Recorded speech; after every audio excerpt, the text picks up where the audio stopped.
ప్రసాద్ గారు అభిమానికి చెప్పాలనుకుంటున్నారు, వినండి వినండి. మా అందరికి అర్థమైంది సార్, మీ body type definite touch wood మీరు చాలా హెల్తీగా ఉన్నారు, మీకు ఏది చేసినా మీకు సూట్ అవుతుంది. కొంతమందికి హెల్తీగా లేకపోతే దీన్ని తొక్కి తొక్కి పెట్టేస్తానమ్మా, దీన్ని తొక్కి తొక్కి తొక్కి ఉతికేస్తా. అది మీరు బాధ్యతగా తీసుకొని హెల్త్ గురించి లేదు మీరు హెల్త్ గురించి మీరు చాలా సీరియస్ గా తీసుకొని చేస్తున్నారు కాబట్టి మీరు because you love yourself, మీ బాడీకి మీకు ఏది కరెక్టో కాదో అది అంటే మీరు ఇంకోటమ్మా, డిసైడ్ ఒక్క నిమిషం నేను చాలా సీరియస్ గా చేయడం లే, ఒక్క సెకండ్, నేను చాలా సీరియస్ గా చేయడం లే. నేను 4-5 రోజులు విజయవాడ చెత్త తిన్నా, 10 రోజులు పరిగెత్తకపోయినా కండిషనింగ్ లేదు.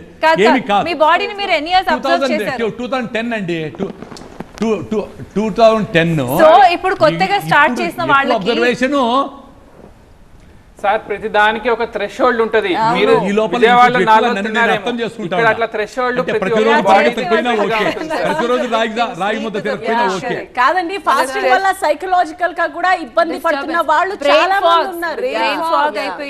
నిద్ర కూడా పట్టదండి. అంటే ప్రసాద్ గారు అసలు ప్యానెల్ లో ఎవరు ఫ్యాక్టర్స్ కొన్ని ఉన్నాయి. ఒకటి మిల్లెట్స్ మంచివే తినండి, హ్యాపీగా తినండి, కానీ ఎవరికెవరికైతే పనికొచ్చాయి వాళ్ళు చూసుకోండి,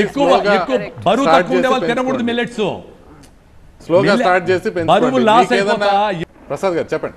మినిమం వెయిట్ లేకపోతే వాళ్ళు మిల్లెట్స్ తింటే డేంజర్ లేకపోతారు. పర్టికులర్లీ హై ఫైబర్ ఉండే కొర్రలు సాంబార్లు తినకూడదు. జొన్న రొట్టెలు రాగి ముద్ద ఓకే, సద్దలు ఓకే, నాట్ రియల్ మిల్లెట్స్. ఇంత తినేసి ఇంకా వెయిట్ లాస్ అయితే ప్రాబ్లమ్స్ వస్తాయి. నేను అది కూడా చెప్పాను.